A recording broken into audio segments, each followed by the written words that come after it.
شروع اللہ کا نام لے کر جو بڑا مہربان نہایت رحم والا ہے۔ لوگو اپنے پروردگار سے ڈرو کہ قیامت کا زلزلہ ایک حادثہ عظیم ہے۔ اے مخاطب،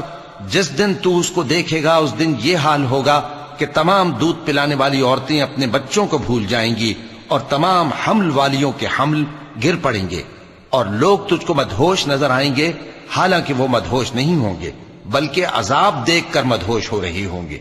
بے شک اللہ کا عذاب بڑا سخت ہے۔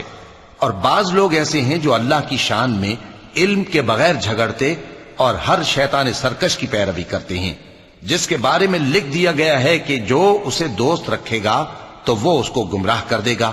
اور دوزخ کے عذاب کا رستہ دکھائے گا۔ لوگو،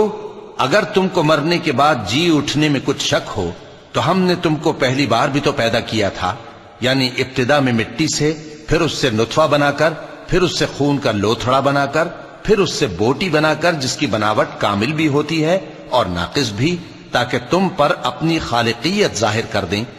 اور ہم جس کو چاہتے ہیں ایک میعاد مقرر تک پیٹ میں ٹھہرائے رکھتے ہیں،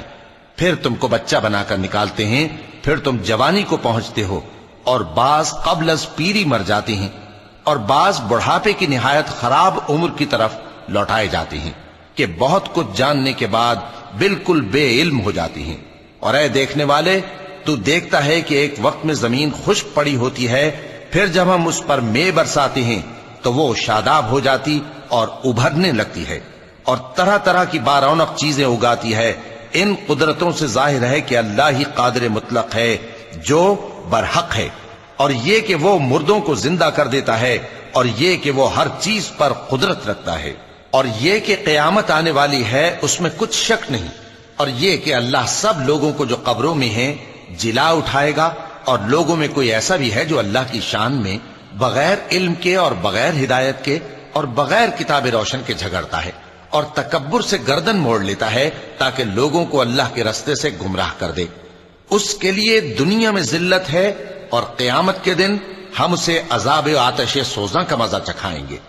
اے سرکش، یہ اس کفر کی سزا ہے جو تیرے ہاتھوں نے آگے بھیجا ہے، اور اللہ اپنے بندوں پر ظلم کرنے والا نہیں۔